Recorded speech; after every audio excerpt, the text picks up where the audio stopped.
ሰላም ጤና ይስጥልኝ ውድ የተከበራችሁ የቡና ሚዲያና ኮሙኒኬሽን ቤተሰቦች የሰዓቱን ዘገባዎች የምናሰማበት ጊዜ ላይ ደርሰናል። አማኑኤል ነኝ። ምርጫው አካታች እንዲሆን ሁሉም የድርሻውን እንዲወጣ ተጠየቀም። ሰባተኛው ጠቅላላ ምርጫ የተለያዩ የማህበረሰብ ክፍሎችን ያካተተና አሳታፊ እንዲሆን ሁሉም የበኩሉን ድርሻ ሊወጣ እንደሚገባ የሴቶችና ማህበራዊ ጉዳይ ሚኒስትር ዶክተር ኤርጎጌ ተስፋዬ ገልጸዋል። በሰባተኛው ጠቅላላ ምርጫ የሴቶች የወጣቶችና የአካል ጉዳተኞች ተሳትፎን ለማሳደግ ያለመ የባለድርሻ አካላት የምክክር መድረክ በቢሾፍቱ ከተማ ተካሂዷል።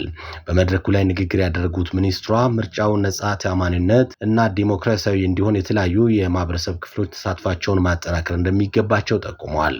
የኢትዮጵያ ብሔራዊ ምርጫ ቦርድ ምክትል ሰብሳቢ አቶ ተስፋዬ ነዋይ በበኩላቸው ምርጫው አካታችና ፍትሃዊ እንዲሆን ቦርዱ ልዩ ትኩረት ሰጥቶ እየሰራ መሆኑን ተናግረዋል።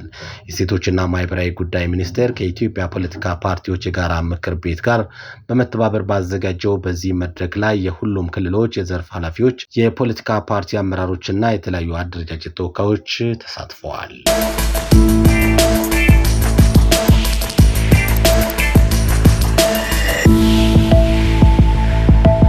የአስራሁለተኛ ክፍል ሀገር አቀፍ ፈተና 100% በበየነ መረብ እንደሚሰጥ ትምህርት ሚኒስቴር ገለጸ።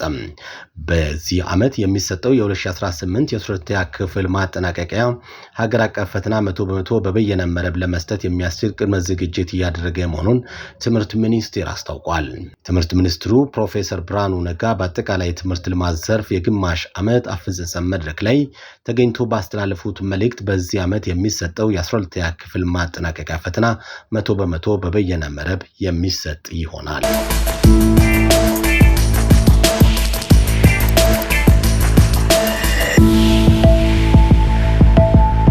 በበልግ ወቅት መደበኛና ከመደበኛ በላይ የዝናብ ስርጭት እንደሚኖር ይጠበቃል። በበልግ ዋነኛ የዝናብ ወቅታቸው በሆኑ የሀገሪቱ አካባቢዎች መደበኛና ከመደበኛ በላይ የዝናብ ስርጭት እንደሚጠበቅ የብሔራዊ ሜቴሮሎጂ ኢንስቲትዩት አስታውቋል። ኢንስቲትዩቱ የ2018 የበጋ ወቅት የአየር ትንበያ ግምገማና የበልግ ወቅት የአየር ጸባይ ትንበያን በተመለከተ ከባለድርሻ አካላት ጋር በአዳማ ከተማ ውይይት አካሂደዋል። ኢንስቲትዩቱ ይፋ ባደረገው ትንበያ መሰረት የቦረናና የጉጂ ዞኖች፣ ሲዳማ ክልል እንዲሁም የደቡብ ኢትዮጵያ ክልል አካባቢዎች ከመደበኛ በላይ ዝናብ ያገኛሉ። በተጨማሪም የሶማሌ ክልል ደቡባዊ ክፍል፣ የምዕራብና የደቡብ ምዕራብ ኢትዮጵያ አካባቢዎች፣ የደቡብ ወሎና የምስራቅ ትግራይ አካባቢዎች መደበኛና ከመደበኛ በላይ የዝናብ ስርጭት እንደሚኖራቸው ተመልክቷል። በኢትዮጵያ ከየካቲት እስከ ግንቦት ያሉ ወራት የሚያጠቃልለው የበልግ ወቅት በተለይ ለደቡብና ለደቡብ ምስራቅ የሀገሪቱ አካባቢዎች ዋነኛ የዝናብ ወቅታቸው መሆኑም ይታወቃል።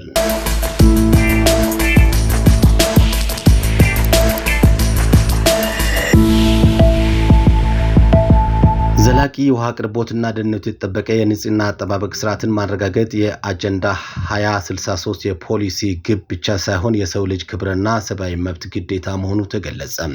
የተገለጸው ሞዴል አፍሪካ ህብረት ኢትዮጵያ ከአጋር ተቋማት ጋር በመተባበር በአዲስ አበባ ባዘጋጀው የቅድመ አፍሪካ ህብረት የወጣቶች ጉባኤ ላይ ነው።